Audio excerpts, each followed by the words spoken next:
What's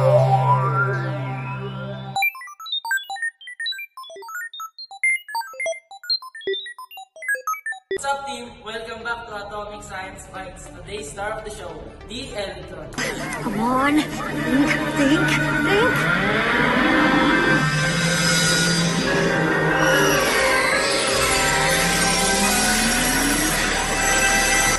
Brain blast! Wait, why is the electron so important? Because where electrons are placed around the atom, its electronic structure controls bonding, reaction, and everything in chemistry. Forget protons and neutrons. Important? Yes, exciting! The electronic structure? That is where the magic happens. But before we dive into the quantum rules, let's clear up a common misconception. Let's start with the classic picture. You mean the usual model we always see? Yep, and why it doesn't always tell the full story. Think.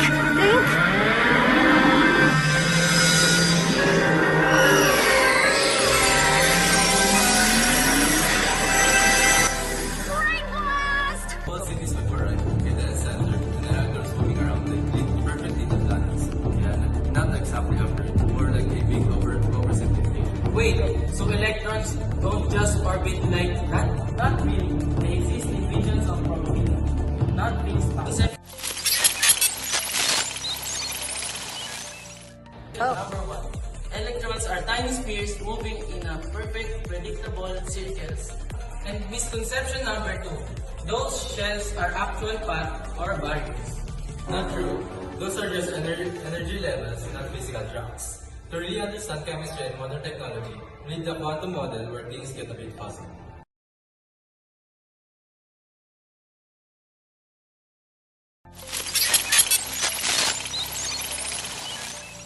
The actual model is defined by orbital's mathematical probability clouds where the electron is most likely to be found.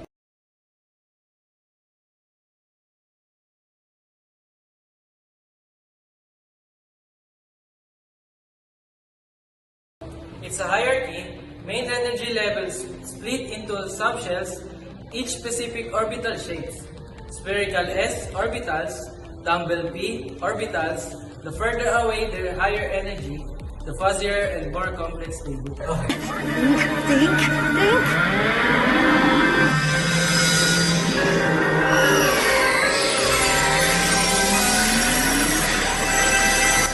Brain blast!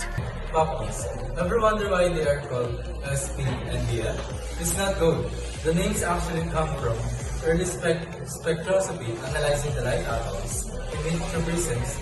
Scientists labeled the spectral lines they saw as S for sharp, P for principal, D for diffuse, and F for fundamental. We repurpose the names from the light studies to describe these subshell shapes. How cool is that?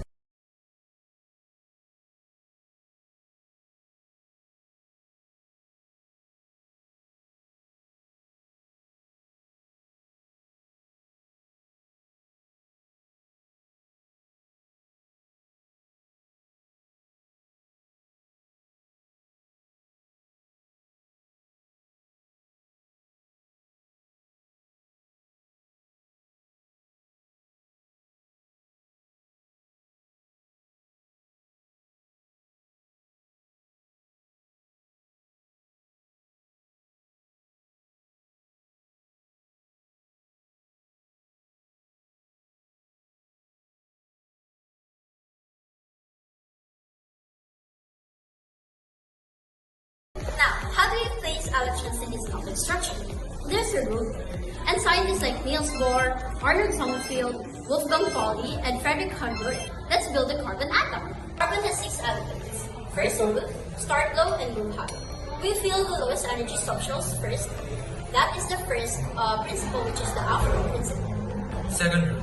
2 electrons go in each orbital, but they must have opposite spins. That's Pauli exclusion.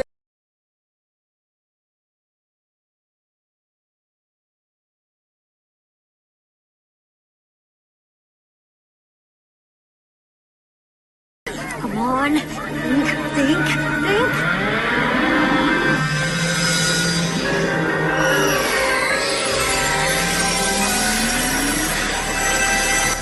Brain blast! Very good. For subshells, Particles with multiple orbitals like 2p electrons feel silly before ever pairing up. That is Hahne's rule. Think of it like people choosing separate bus seats before sitting next to a stranger. Carbon has 2 unpaired electrons.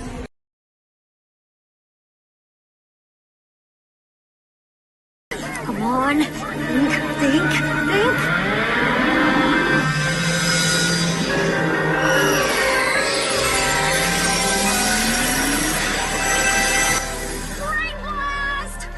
Why they are VIPs? They are the only ones that participate in chemical reactions. They determine how elements react, like sodium and chlorine forming salt. Most atoms are obsessed with getting a full outer shell of 8, the octet rule. They will trade, steal, or share electrons just to reach the stability. This defines as chemistry. Come on, think.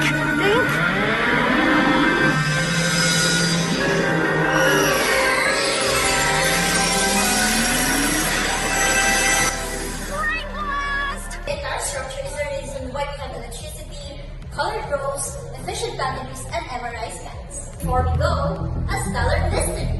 How do we know what the star billions of miles away is made of? We've never visited. The answer is an electronic structure. Remember those freckle lamps from earlier? Each element has a unique electronic fingerprint. Its electrons only absorb very specific frequencies of light as they jump between energy levels. So, that's the reality. Quasi-probabilistic quantum dances that define the very fabric of our universe, chemistry and technology. And now you can decipher starlight, not bad for science bites. Smash that like button, subscribe for more science, and we will see you in the next one. Bye!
Welcome back to Atomic Science.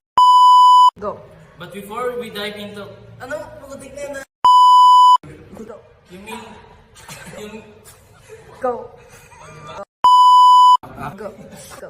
We've all seen this before, right? Like that? Common misconception number 1. Putik na yung electrons tama are tiny spheres. Go. Common misconception number 1. Go. Uy, ba't nawala? Go. Forget protons and neutrons. Go. But before we dive into... Go. Ito, tatawa ako. Orbital. But, putik na yan. Are obsessed... Structure is the reason why we have Oh,